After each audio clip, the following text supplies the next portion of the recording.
নমস্কার। প্রাণ IVF fertility centre ART government register centre Hooghly জেলার আরামবাগে অবস্থিত। দক্ষিণবঙ্গে সর্ববৃহৎ, শুধু বৃহৎই নয়, সাকসেস রেটও সর্বশিখরে 90% সফলতা নিয়ে প্রাণ আইভিএফ সেন্টার আজকে 6 বছর পাড়া দিল। আমরা অনেকেই বলে থাকি বা শুনে থাকি গ্রাম বাংলার বুকে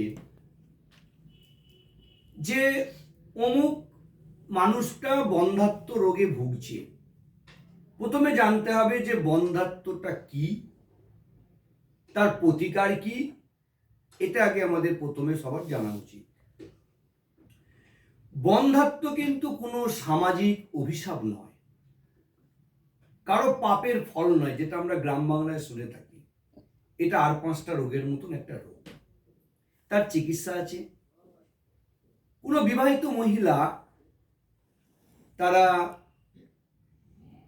উইদাউট প্রোটেকশন, তারা বিবাহিত জীবনে 6 মাস 1 বছর উভয়ে তারা ফিজিক্যাল রিলেশন করার পরও যদি তাদের বাচ্চা না আসে, তখন তাদেরকে টেস্ট করার জন্য কিছু পরামর্শ দেওয়া হয় যে স্বামী স্ত্রী তোমরা উভয়ে আগে টেস্ট করো।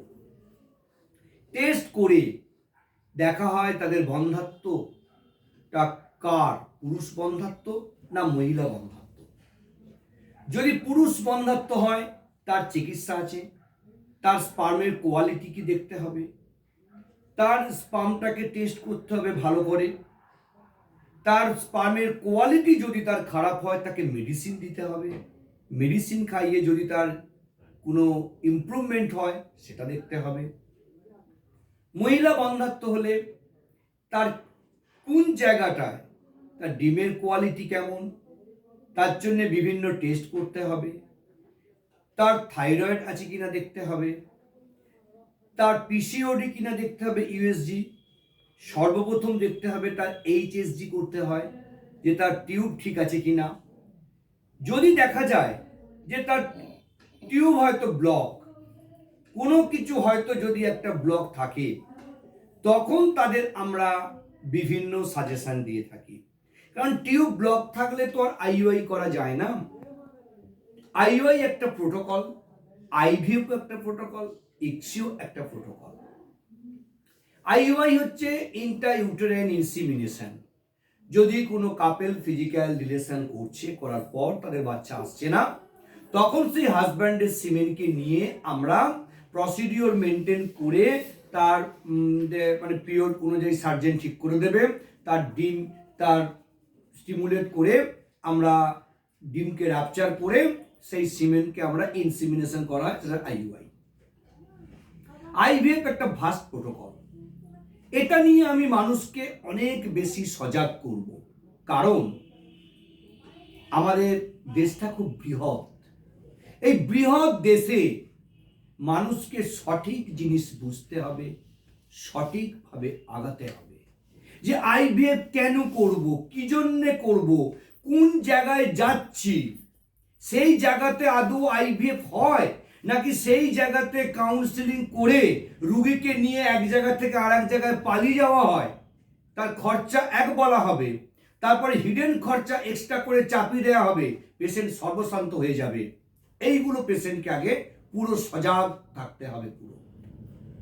কারণ আমি সব থেকে একটা কথা কি, আরামবাগে অবস্থিত প্রাণ IVF সেন্টার, আরামবাগের লোকাল ছেলে, আরামবাগেই বাড়ি, আরামবাগেই পড়াশোনা, আরামবাগেই কর্মজীবন। তাহলে এই জায়গায় মানুষকে আমি সবসময়, কারণ আমাদের গরিব প্রধান দেশ, আমাদের অর্থ মানুষের সীমিত, দিন মজুর, দিন খেটে খাওয়া মানুষ সংখ্যা বেশি, তাই মানুষকে সঠিক থাকতে হবে যে আমরা চিকিৎসা যেন সঠিক পাই। প্রাণ IVF সেন্টার এলে নিঃসন্তান মায়েদের প্রথমে আমরা আগে টেস্ট করাবো, আগে যে কি রোগে তারা ভুগছে আগে দেখবো, তারপর তাদেরকে আমরা সমস্ত কিছু বলবো যে ওষুধ পারপাস কত কিনবে। IVF কস্ট সব থেকে লো কস্ট, মানে ফোন রেকর্ড আমি বলে দিচ্ছি, আইভিএফ কস্ট এখানেতে ল্যাব চার্জ 45,000 টাকা, মেডিসিন আলাদা কিনবে, কালচার মিডিয়া, নিডিল, তার ব্লাস্টোসিস তৈরি করা হবে, ফ্রিজিং করা হবে, ট্রান্সফার করা হবে, সমস্ত কিছু এই ল্যাব কস্ট 45-এর মধ্যে। এক্সট্রা শুধু মেডিসিন আর তার ওই মিডিয়া, কালচার আর নিডিল আর ইটি ক্যাথিটার, এইগুলো সে কিনবে। তাহলে হিডেন খরচা এক্সট্রা কিছু থাকবে না।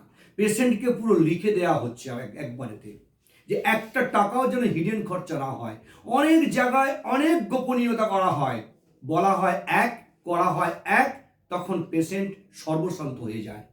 এখানে প্রাণ আইভিএফে আমাদের সমস্ত আইভিএফ টিম সবাই কিন্তু আমরা এখন লিখে দিই পেশেন্টকে, যে যেটা তোমার খরচা 45,000 টাকা তোমার ল্যাব চার্জ, তার মধ্যে সার্জেন, অ্যানাস্থেটিক, তার মধ্যে এমব্রায়োলজিস্ট, তার মধ্যে ল্যাব, তার মধ্যে ওটি চার্জ, সব কিছু, এমনকি মধ্যে ট্রান্সফার খরচা পর্যন্ত ওর মধ্যে থাকে। শুধু মেডিসিন কিনতে হবে, তার স্টিমুলেশন মেডিসিন, তার এন্ডোমেট্রিয়াম রেডি করার জন্য যে মেডিসিন কিনতে হবে, আর শুধু কালচার মিডিয়া, এটা খুব ন্যূনতম খরচ, যেটা একটা সাধারণ ডে লেবার পর্যন্ত এখানে চিকিৎসা করাতে পারবে। আর সাকসেস 90% সফলতা, কারণ প্রাণ আইভিএফে 24 আওয়ার্স থাকে একজন এমব্রায়োলজিস্ট। আসল আইভিএফ এর কারিগর হচ্ছে এমব্রায়োলজিস্ট। বড় বড় সায়েন্টিস্টরা একটা কথাই বলে গেছেন, যারা স্বর্গীয় হয়েছেন তারা একটাই কথা বাণী বলে গেছে, যে ভালো এমব্রায়োর কোয়ালিটি না হলে কোনো দিনও প্রেগনেন্সি আসবে না। তাতে ভারতবর্ষের যে কোনো বড় বড় জায়গাতেই আইভিএফ সেন্টারে মানুষ ছুটে যাক না কেন, টাকা থাকলেই মানুষ আইভিএফ সেন্টার করতে পারবে, কিন্তু এমব্রায়োলজিস্ট তো পাওয়া যাবে না। ভ্রূণটা তৈরি করবে কে? এমব্রায়োলজিস্ট। সেই এমব্রায়ো ভালো তৈরি না হলে কোনোদিনও বাচ্চা হবে না। এটা মানুষকে আগে বুঝতে হবে, যারা বন্ধ্যাত্ব রোগে ভুগছেন। ভালো এমব্রায়ো পেতে গেলে আগে এমব্রায়োলজিস্টের সঙ্গে কথা বলুন, তার সঙ্গে পরামর্শ করুন, যে আমাদের কোন জায়গাটায় প্রবলেম, আমাদের বাচ্চা আসছে না কেন, সে আপনাকে গাইড করবে। তারপর আপনি আইভিএফ প্রোটোকলে আপনি যান, দেখবেন আপনি সফলতা অবশ্যই পাবেন। প্রথমেই আপনি গেলেন, গিয়ে সেখানে ঢুকলেন, আপনাকে বলল কিছু খরচা নয়, এই নয় সেই নয়, তারপরে দেখবেন সেই সুতোর ল্যাটার মতন একটা খুঁটো থেকে টেনে নিয়ে চলে যাবে। কারণ আমার কাছে বহু পেশেন্ট আসছে কলকাতা থেকে, নেপাল থেকে, আসাম থেকে, বহু দূর দূরান্তের পেশেন্ট এসে, তাদের মুখে তো আমি বিভিন্ন সেন্টারের কথা শুনতে পাই। তখন আমি মানুষকে সজাগ করি, যে তোমরা গেছো তোমাদের নিজের রিক্সে, তোমরা আগে থেকে বুঝে নাওনি কেন, লিখে নাওনি কেন।